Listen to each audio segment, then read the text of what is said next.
Muchas gracias, Ruth. Muy buenos días. ¿Con qué sustentos los presidentes actuales, es decir, de esta época moderna, socialistas además, se remontan a la historia? Chávez, en su tiempo, enjuiciando a Cristóbal Colón, ahora López Obrador, pidiendo a los reyes y al Papa Francisco que pidan perdón. Bueno, en primer lugar, habría que recordar que también Hugo Chávez le escribió en su día al Papa Benedicto XVI solicitando perdón por los excesos de la conquista y comparando la misma con la hecatombe producida en la Segunda Guerra Mundial con el holocausto de la Segunda Guerra Mundial. Evidentemente esto es un pedido totalmente extemporáneo porque lo que hace es poner en valor, según la normativa actual, la legislación actual internacional, los derechos reconocidos, acontecimientos que ocurrieron hace 500 años atrás, y esto evidentemente, repito, es algo totalmente extemporáneo. Entonces, y desde el origen de la humanidad, las conquistas, los desplazamientos forzosos de poblaciones, las invasiones, estaban a la orden del día. Generalmente estos procesos no solían ser pacíficos ni consensuados, eran muy violentos, con una gran cantidad de muertos y heridos y víctimas de todo tipo, cosa que desde hace algunos muy pocos siglos no ocurre más, y lo mismo se puede decir en relación con la vigencia de los derechos humanos. Por lo tanto, estamos frente a una clara manipulación de la historia, y a esto se agrega otro hecho importante, y es que hace 500 años ni México, ni Venezuela, ni Bolivia, tal cual las entendemos hoy, existían. Nadie tenía en mente la creación de estos países, que fueron procesos desarrollados a partir de las independencias a comienzos del siglo XIX. Investigador Malamud, en estos tiempos, en la era actual, ¿qué significado representativo tiene este pedido de perdón? ¿Por qué resulta tan importante, incluso para el presidente de México, el hecho de condicionar las relaciones?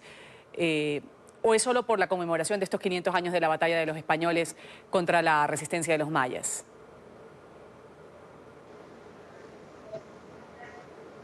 Bueno, en primer lugar, no habría que dar mayor trascendencia de la que tienen a reclamaciones de este tipo, ¿no? Es decir, el mismo López Obrador, tomando un poco de conciencia de que se había excedido probablemente en el contenido de su misiva por los efectos que estaba teniendo en la discusión, tanto en México como sobre todo en España, con la cercanía de importantes procesos electorales en los próximos meses, pues señaló de una manera clara y rotunda que esto no debía afectar las relaciones bilaterales, ¿no? Otra cosa es la retórica en la que se mueve el pedido.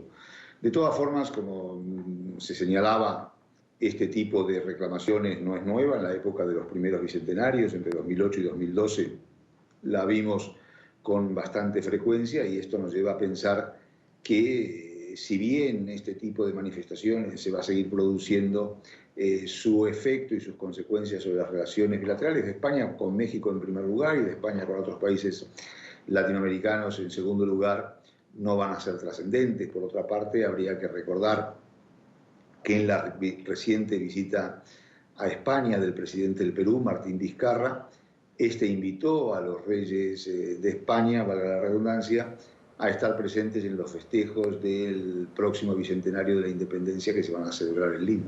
Correcto, además, historiador, pues hay personas que dicen que hay cosas más importantes que quizás realmente afecten las relaciones bilaterales.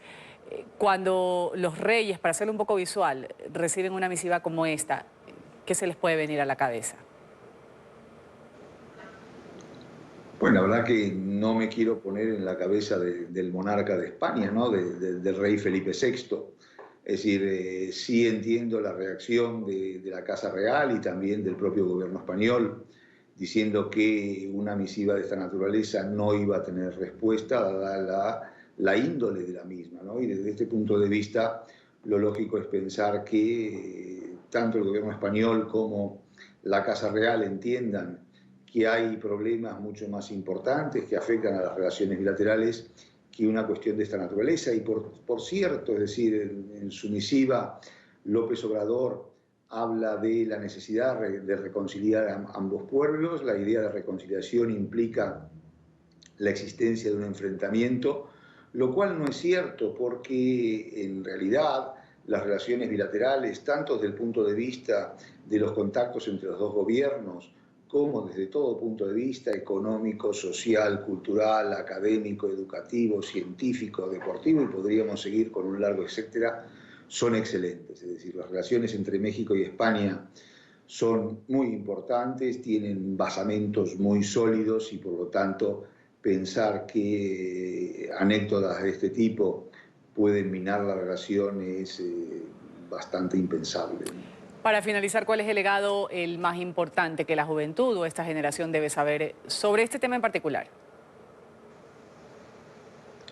Pues yo creo que en relación con este problema lo que hay que incorporar y tener presente es que ni la conquista fue, como plantean algunos grupos más próximos a los idearios independentistas, una hecatombe, un hecho total violento caracterizado por el genocidio, la matanza indiscriminada, la violencia, asesinatos, etcétera, etcétera, ni lo que plantean por el otro, una visión mucho más seráfica, mucho más beatífica, diciendo que bueno, los conquistadores europeos llegaron y se encontraron de repente con pueblos totalmente atrasados, sumidos en la oscuridad y que le aportaron la verdadera religión, le llevaron la luz, el lenguaje, las costumbres occidentales, etc. Ni una cosa ni la otra.